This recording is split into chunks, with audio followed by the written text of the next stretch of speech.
আজকের ব্লগটা শুরু হচ্ছে একটুখানি মিশ্র অনুভূতি নিয়ে, কারণ আজ আমরা বিদায় জানাচ্ছি আমাদের প্রিয় নৈনিতালকে। এই একটা দিন পাহাড়, লেক আর শান্ত পরিবেশে সময় কাটিয়ে সত্যি মনটা ভরে গিয়েছিল। কিন্তু ভ্রমণ মানেই তো নতুন গন্তব্য, নতুন অভিজ্ঞতা। তাই তো আজ আমরা রওনা দিচ্ছি আলমোড়ার উদ্দেশ্যে। কিন্তু যাওয়ার আগে নৈনিতালের কিছু জায়গা ঘুরে দেখব। প্রথমেই আমরা পৌঁছে গেলাম ক্যাঁচি ধামে। এই আশ্রমটি প্রতিষ্ঠা করেছিলেন নিমকারোলি বাবা, যিনি ভক্তদের কাছে এক মহান সাধক হিসেবে পরিচিত।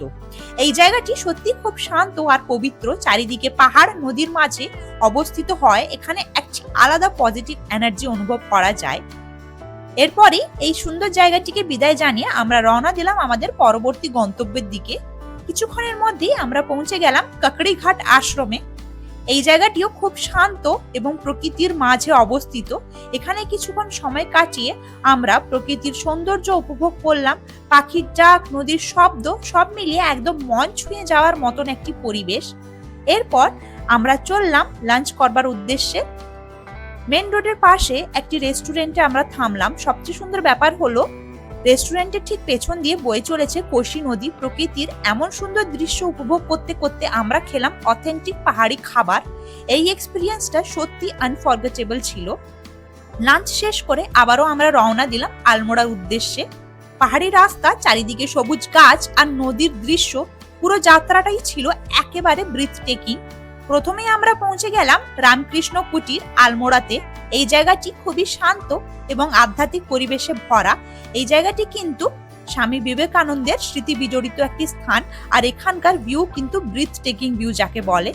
কিছুক্ষণ এখানে সময় কাটিয়ে আবারও আমরা রওনা দিলাম আমাদের পরবর্তী গন্তব্যের দিকে, যেটি হচ্ছে কাঁসার দেবী মন্দির। এই জায়গাটি বিশেষভাবে আলোচনায় আসে যখন মহান সন্ন্যাসী স্বামী বিবেকানন্দ 1890 সালে এখানে এসে ধ্যান করেন।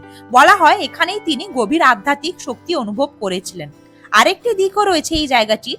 এই জায়গাটি হচ্ছে পৃথিবীর সেই বিশেষ অঞ্চলগুলির মধ্যে একটি যেখানে শক্তিশালী জিওম্যাগনেটিক ফিল্ড রয়েছে।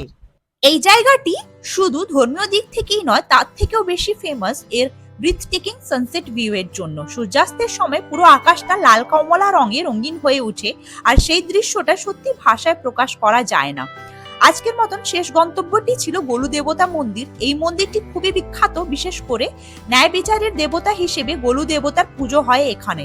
ভক্তরা এখানে চিঠি লিখে তাদের মনোবাসনা জানান, আর বলা হয় সেই ইচ্ছে পূরণও হয়। এইভাবেই আমরা শেষ করলাম আজকে সুন্দর ভ্রমণ দিনটি। এরপর আমরা চলে এলাম আমাদের হোটেলে একটুখানি বিশ্রাম নেওয়ার জন্য।